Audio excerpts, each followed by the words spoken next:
Watched a whole lot of football Thursday at the Woody Hayes Athletic Center, Ohio State. They're about, 6 practices in the preseason now, and we got to see pretty much the whole thing. Nathan Baird from cleveland.com, along with Stephen Means and Doug Lesmerises, we got to see with our own eyes exactly how they were lining up on both sides of the ball pretty extensively. On defense, we had seen little glimpses of things, who might be with the ones, and especially the defensive line. There had been some question about who was getting reps where, and the answer we got today was a lot of people. So we remain curious about this Jack Leo stand-up, move-around end position. We're really not seeing that yet. But I do think from a personnel standpoint, JT Tuimoloau, Jack Sawyer, and Zach Harrison, I think, are the 3 starters at the 2 defensive end spots. I think that's just the best way to think about it. That might be obvious, but I think at times I've spun myself in a circle trying to figure out, well, how much is Zach Harrison? Are they going to go young guys? And when you just watch them run 1s and 2s, and that was the thing about this practice, it's 1 versus 1s, then it's 2s versus 2s, then it's 3s versus 3s, right? You're seeing 7-on-7 and 11-on-11. You're really getting a vibe for the depth chart at the moment. And they have 3 starters at the end, at 2 end spots. I just think that's the way you think of it. And then, when they're running with the 2 sometimes, it's like, well, then maybe Tyler Friday's out there, or Javonte Jean-Baptiste. I think Zach Harrison was out there a little bit, but I think they're gonna play almost equally, because sometimes we think hey, there was a while there where JT didn't come off the field early in practice, but then they ran 11-on-11 session where Zach and Jack were the first 2 defensive ends. So it's just, I think we can just not worry about that. They're all good. They're all going to play, and they're the top 3, and it's a pretty good top 3. Yeah, it's almost what they have at receiver sometimes. You've got too many good receivers to only start at the number of positions you have. So somebody's going to have to be the one who doesn't start. But what does that mean?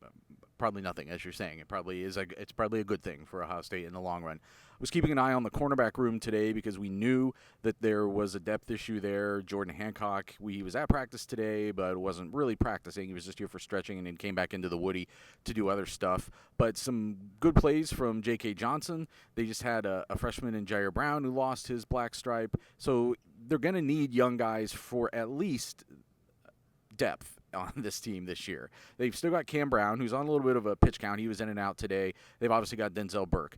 But and Hancock can come back. I mean, that's, I think, why they're easing him back right now so that he can be ready for Notre Dame maybe.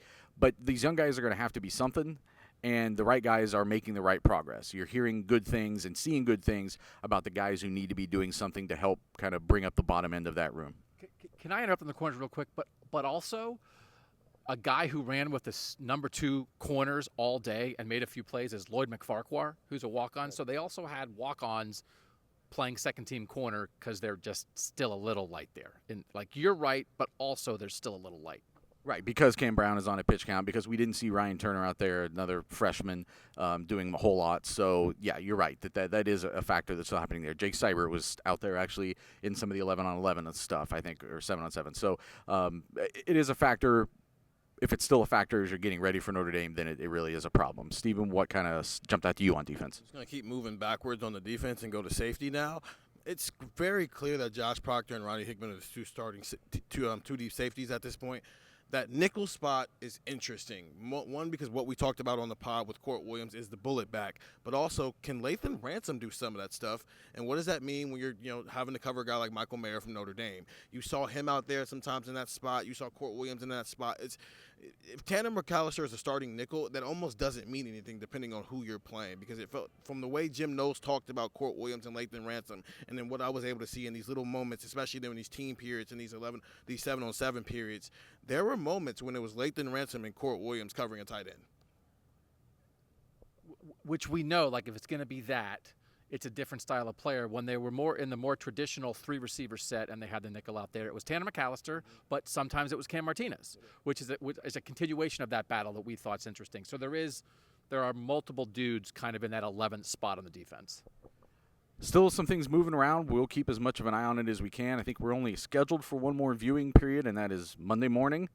So that might be the last time we actually get to put eyes on this team before Notre Dame, but we will keep bringing you these updates. We will keep bringing you the podcast. Get Buckeye Talk wherever you can find it. And get the text, 614-350-3315. Just a wave of information that came out as soon as we were walking off the field today from Buckeye Talk.